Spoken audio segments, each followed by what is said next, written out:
they're people. And people are people no matter where you go. Wipe all the politics aside. Doesn't matter, if they're socialists or communists or capitalists or fascists or whatever. Boil that away. People are people.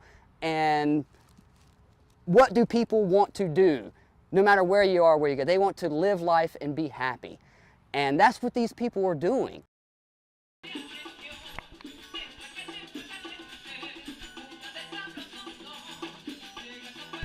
Here we are, on our way to Raleigh. We go to Cuba. Excited, nervous, all that good stuff. Who is Eric Walls? Well, Eric Walls is me. I'm 36 years old. I went back to school a couple years ago with the intention of becoming a high school history teacher, which was something that I've always wanted to do ever since I was, in my teenage years. But I was in music and stuff like that, during that time. So I didn't go to college right out of high school, and I ended up falling into retail management, blah, blah, blah. Anyway, make a long story short, after 10 years of retail management, I was burned out and decided to leave that and go back and pursue my dream of becoming a high school history teacher. And I'm in the process of doing that right now. So. Well, we're here. This is Cuba. That's our plane. Well, I studied abroad in Cuba, and my program came about because it was actually a scholarship that was offered here at Pitt Community College that I applied for. I'd always wanted to travel abroad. I'd never had the opportunity to do, mainly because of financial reasons. And when the opportunity came up, I jumped at the chance and I applied for the scholarship, and thankfully I was accepted, and so I got to go to Cuba. Cuba, it's a very interesting place. It's really a place full of contradictions, full of dichotomies. We spent most of the time while we were there in Havana, which of course is the capital city and the largest city in Cuba. In fact, it's the largest city in the entire Caribbean. There's over about 3.5 million people there. It's also the oldest city. It's 500 years old. I mean, it was first settled in like 1518 or 19 or something like that was when it first founded. The city is just full of history. It's, the architecture there is amazing. You don't have any of that cookie cutter suburban kind of stuff you have in the U.S. Every home and every building is super individualistic, has its own kind of aura and feel to it. And the city itself, because of the economic embargo that has been imposed upon Cuba since, pretty much 1961, shortly after, Fidel Castro took over during the revolution, naturally, they've had a lot of infrastructure problems, because prior to that, most of their infrastructure was actually American-owned, American-built. Once the embargo came into place, they didn't have access to even replacement parts for like their cars or building materials, stuff like that. So a lot of the city actually looks like it's falling apart and decaying, but at the same time, it still has this certain kind of majesty to it that is just really hard to describe. And we are entering to Miramar. As I told you, the wealthy families, they moved to here, to this area, and they built here the big houses too, that you can see, both sides of the street. And after the triumph of the revolution, when most of the families left Cuba because they didn't want to live in Cuba with socialism, so they didn't want to live here anymore, so they just left. Most of them went to the States, and most of the houses here in this area remain empty. And the government began to use the houses with other functions. Like, for example, in the corner we already passed, one of the houses is a kindergarten. So the big house is used as a kindergarten today. Once we got settled, the very first thing we did was, there was a small group of us that we were going to go to the beach, because that was not something that was on the itinerary. And if you go to the Caribbean, any place in the Caribbean, of course you're going to want to go to the beach. It was a very surreal experience because, we got there, and of course the sand, the water was great, but the beach they took us to wasn't a tourist beach. It was definitely the local beach. I mean, I could be wrong, but I didn't see any other tourists on the whole, and the place was packed. You know, it was all locals, all Cubans, and they were just out there, you know, playing music and dancing and drinking and eating and, you know, of course, swimming in the ocean, just having a large old time. And we went out there, you know, a bunch of, you know, green Americans basically, you know, and it was definitely culture shock right off the bat. You know, we spent a little time in the water and stuff like that. But, you know, after we'd been there for about an hour, I just took it upon myself, just kind of walk around and check things out. And next thing I know, there's this group of locals who saw me walk around. I was filming a little bit with my camera, and they invited me over and, you know, handed me some food, handed me some drink, and, you know, we couldn't really, there was definitely the language barrier there, but, you know, next thing I know, you know, some musicians come over, they start playing some guitars and bongos, and everybody's dancing and singing and having a good time. And, you know, I invited the rest of my crew over, and we were just there hanging out, you know, living it up with a bunch of locals. And, you know, they instantly accepted us and kind of brought us into their circle, and like we had known them all our lives. And it was a very surreal and eye-opening experience, and really was an introduction on just how gregarious and how accommodating and you know, hospitable the Cuban people are. And, you know, and despite the fact that, you know, yes, in a lot of ways they're politically repressed, yes, in a lot of ways they're economically repressed, but at the same time they have a love of life that just transcends all of that.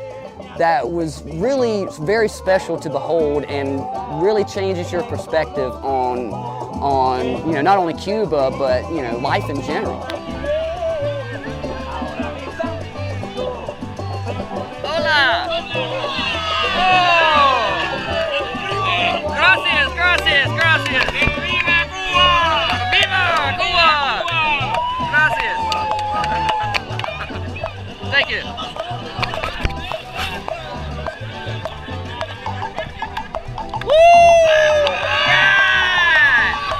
Sí, gracias, gracias. No comprende.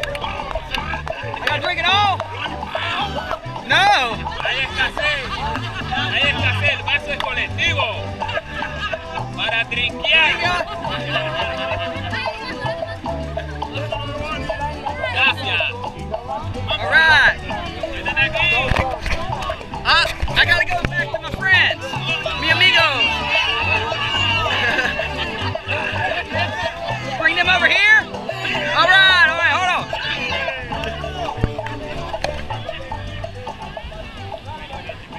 Hey, hola!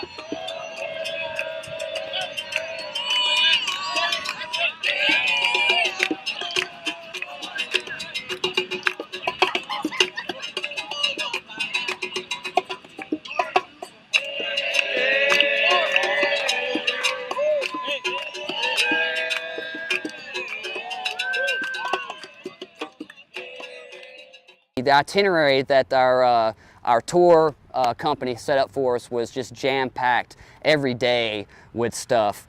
You know, we did a walking tour of the historic Old Town District, which was highly informative. We went to Vinales, as I mentioned, which was a old colonial town up in the mountains. And while we were there, we visited several like tobacco farms and actually visited with the farmers, and they demonstrated like how they roll like the classic Cuban cigars, and we were able to sample some of those. Gracias, gracias. Muchas gracias. Excuse me, man, for the quality control. What do you think? Oh my gosh! Okay, this is very good. Gracias, gracias. My friend, now I invite you for a drink. Coffee, and then I give one cigar for you. Muchas gracias, señor. Black coffee for this part of the room, and white coffee for you. Blondie, how old are you? What is white coffee? No, I do not. Rum? Ah, sí, sí. White coffee. Español. Family. That's a joke. The family have a lot of money. I have one next year, very free. open here, you can make one house, and after your family send money for you. I make good business. Okay, guys, let's go to the house. Remember, you can drink a coffee there. We will give you cigars or presents, but if you want to buy more.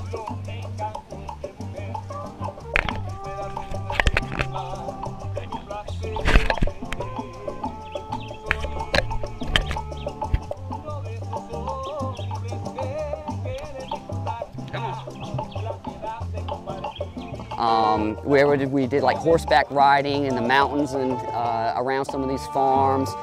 We went to another place that was called Las Terrazas, which basically means the terraces, which is basically it's an ecological preserve that's about an hour outside of Havana, but it's just this beautiful tropical paradise where, and the reason it's called Las Terrazas is because they actually terrace the mountains there. And that's where they grow a lot of coffee and stuff like that. And it's just very gorgeous, beautiful place.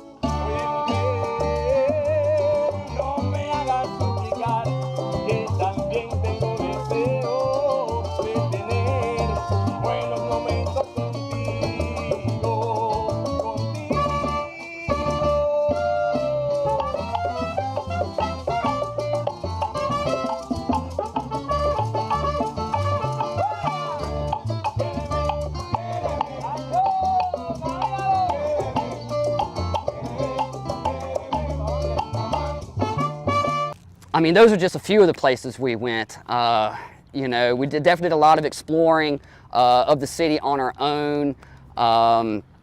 You know, it was just, I mean, it was really, there was so much going on that I didn't really even start to process it all until after I even got back. But it was definitely a very wonderful experience.